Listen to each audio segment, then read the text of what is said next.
Right, today's video is about my DC fridge and freezers, and also kilowatt meters. What the hell are they?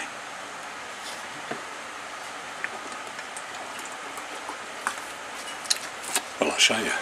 Now this is the DC fridge freezer I've had for quite a period of time, 16-17 months now. And now, because we've got the DC freezer and fridge, we no longer use this for anything other than fruit, drink, water, the odd beverage. I would actually encourage, so you can see it's two sides, I would encourage people, if they can, to get a DC fridge or freezer in a chest type design primarily. Obviously the air doesn't fall out of the thing like you do when you open an upright, so they're more efficient that way. Let me just give you some details. Like I say, this is a 12 or 24 volt or a 240 volt, so this can be used on either of those, so ideal for off-grid applications. This is the DC fridge, 200 litre, and it's now just off at the moment, the compressor, and it sits on about 9.7, so it's pretty good. It will fire up as the thermostat kicks in, that's for sure. But I'll show you a little bit about the 200 litre Waco fridge, DC fridge now as well. Take 14.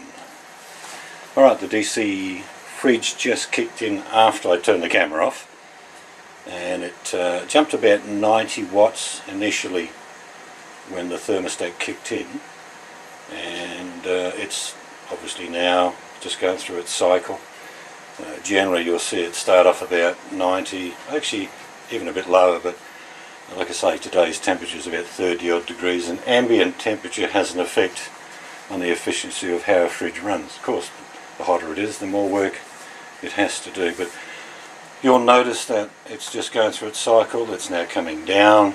Started off at about 90ish. It's now just working its way down. That's what the thermostat will do. But now I'll show you a little bit more about the DC 250 litre fridge. Okay, the DC fridge, 250 litres. I'll just explain the cost of what I paid for both the 200 litre freezer and the 250 litre fridge. It's basically all together. I got them at a really good price, under $400 for both of them. I had them refurbished, regassed, and new thermostat, running like new again now. They're about 10, maybe even 12 years old. And when it boils down to it, like I say, I got lucky. I waited. I've been waiting for a couple of years to try and find things like this. So a bargain for me, under $1,000 for 400 litres, 450 litres of fridge and freezer is cheap. So I'm more than happy. I'll just quickly show you, this is the 250 litre fridge, and basically it's just like any normal fridge. We're just about buying what we ran everything down in the old fridge, and now we've got this one going. So we're topping up some food today and tomorrow, so that'll be full next time I show you. But basically that's a 250 litre Waco. I'll just show you, same as the freezer, a Waco 250 litre fridge. When it comes down to it, like I say, if you can actually get to the point where you have DC appliances, you're going to save energy costs. That's what it boils down to. So, alright, I'll go and show you the DC freezer now. If I can find out where to turn the button off on the bloody camera. This is the kilowatt meter attached to the DC freezer, and I'm pretty sure you can see those, just running through them. Okay, let's just get to the bit.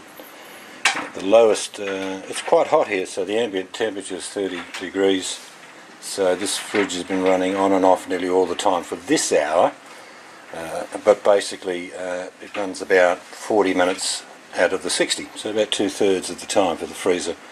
Keeps it down to about minus 22 Celsius. So that's the lowest that it's been in the last hour or so, 72.9 watts, and that's the highest.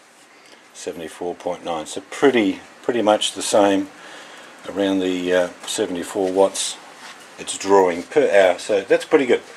It's a 200 litre DC freezer, and I'll show you a bit more. Okay, this is the DC freezer. It's a 200 litre. So measurements, I'll just have a quick look for you, because it's quite short fridge compared to what you would normally be used to. Give an idea, it is 1.38 or 1.37 high, which is about 4'6". Width-wise, it is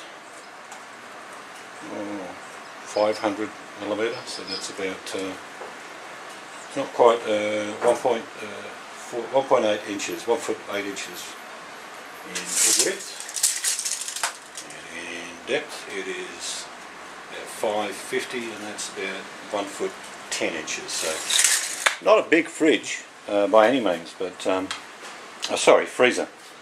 But very happy with this. It gets down to -22. And like I say, you can see a few bargains in there. Beautiful fridge, freezer. I'm very happy with both the fridge and freezer I've picked up. So, and they're not very common. These are, listen to that. It feels beautiful. But like I say, you're not going to find a lot of these. Both the fridge and the freezer came down from way down south in Western Australia, and these can be used on yachts. They can be held at 30 degrees constantly, and even up to 45 degrees for periods of time. But I ain't going to do that.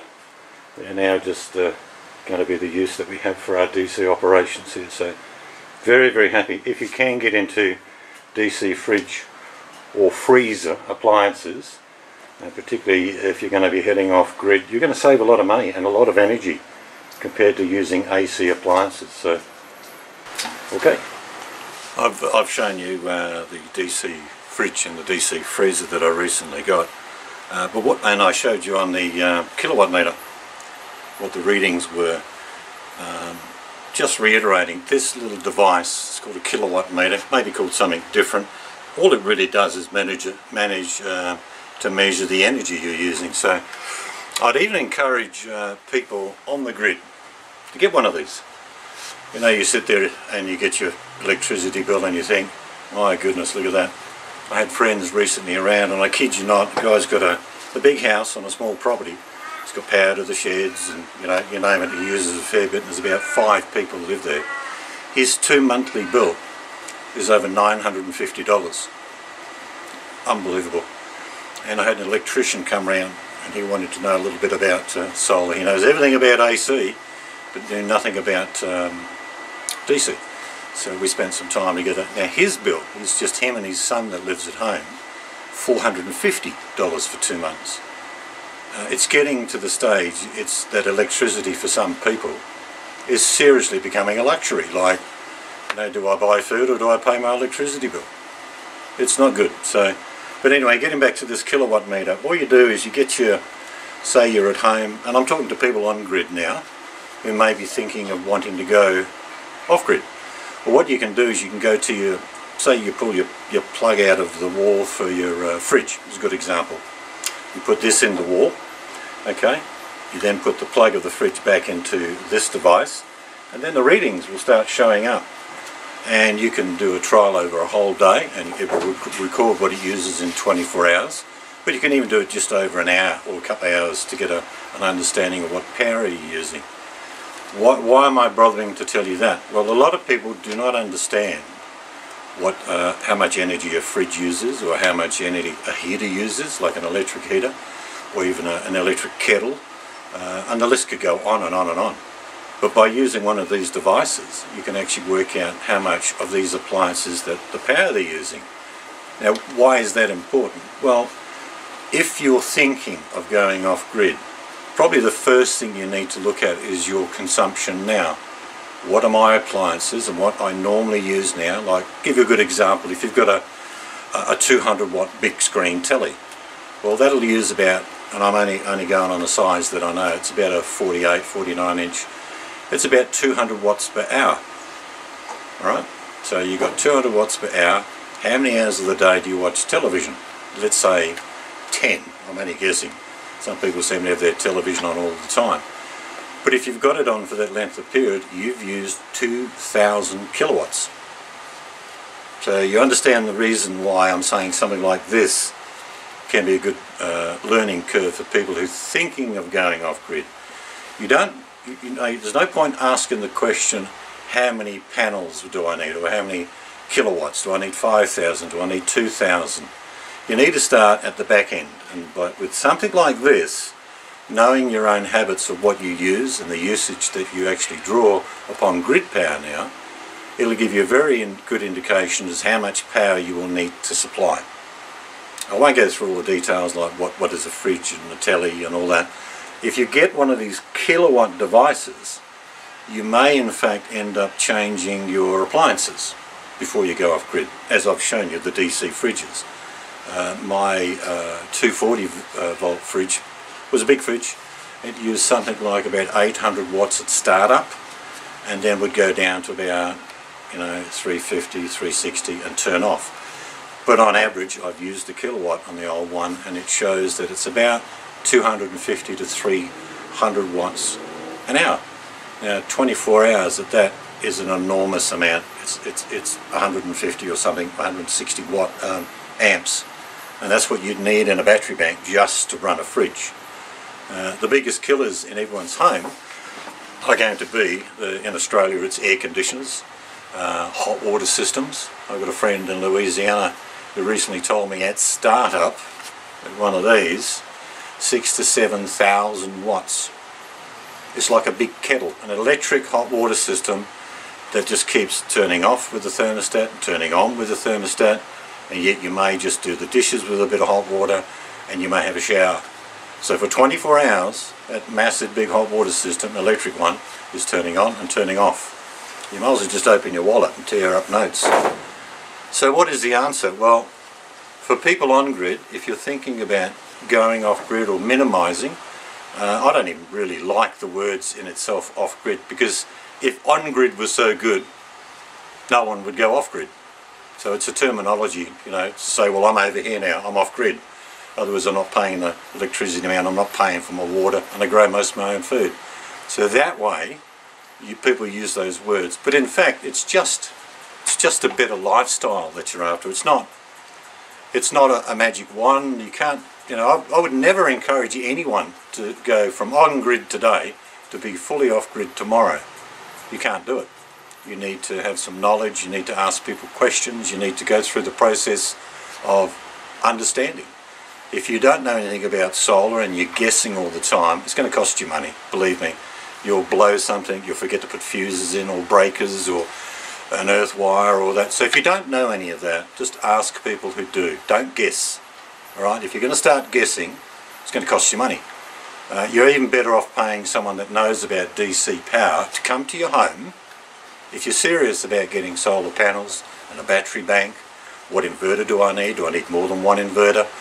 So pay somebody, if you don't know, to come around and explain it all to you. That way you're not guessing. People that go through this process of buying stuff and buggering it up really by not knowing what they're doing, wrong size wiring, not putting fuses in, not having breakers. There's a whole myriad of things that you will learn in time, but you can't do it like, you can't go online and suddenly you're an expert. That's not going to happen. So use the people that do have the knowledge, speak to them, ask them questions, and if you have to, pay somebody who knows what they're doing. Don't guess. You don't guess when the grid's supplied to your house, do you? A meter's put in and the mains power is supplied. You're not guessing. Some expert put it in there. So if you're in the category of not knowing, it's perfectly okay. Because if you need to just simply say, I need an expert to install my solar system and my inverters and my solar charge controllers, pay them. It'll save you money in the long run, because if you guess, you'll make a mistake. But getting back to this, even if you stay on grid, I would encourage you to get a kilowatt meter for one main reason. Find out what your appliances are using in energy. You may be better off buying a newer appliance that's more effective with its electricity usage. And you know, you've seen them on the fridges and washing machine. You'll have star rating. Well, it does in Australia. I'm sure it'll be the same most places around the world. So if you're really serious about saving money, and as I said before, people paying an enormous amount of money for their electricity in Australia, I'm sure it's no different around the globe. Have a look at the appliances and your consumption. I'm not asking you to live in a cave and light a candle. What I'm asking you is to do something rational with a kilowatt meter and go around all of your appliances and then maybe do a bit of research and think, wow, I can get even a 110 volt refrigerator that's got 5 stars and it only uses X amount of power, which in the end you'll save money. It all boils down to that last bit though. If you haven't got the money, you can't do anything. But what I'm really trying to say is make an effort to get one of these. They're about $20. If you know someone who's got one, you can borrow it. You can't borrow mine because I'm too far away. But what I'm saying is get one of these, get a pad and a pen and write down all the usage that you have around your home. You know how long you run a telly for, you know how long you run other appliances for. Make a list up and then suddenly realise some of these things like electric hot water systems are costing you a fortune. Anyway, I hope you enjoyed the video. I didn't want to ramble on too much, but the bottom line, and I really emphasise this point, if you do not know what you're doing with DC applications and you have to resort to paying someone to show you, do it. Like I say, there are a lot of people, they may not hurt themselves, they may, but what they will do is they'll ruin their equipment, they'll destroy batteries and all sorts of terrible things to come on, and it means you end up paying a lot more money. And then in the end you'll get someone who's know what they're doing come round and show you how to do it anyway. So until next time, thank you for watching and bye bye.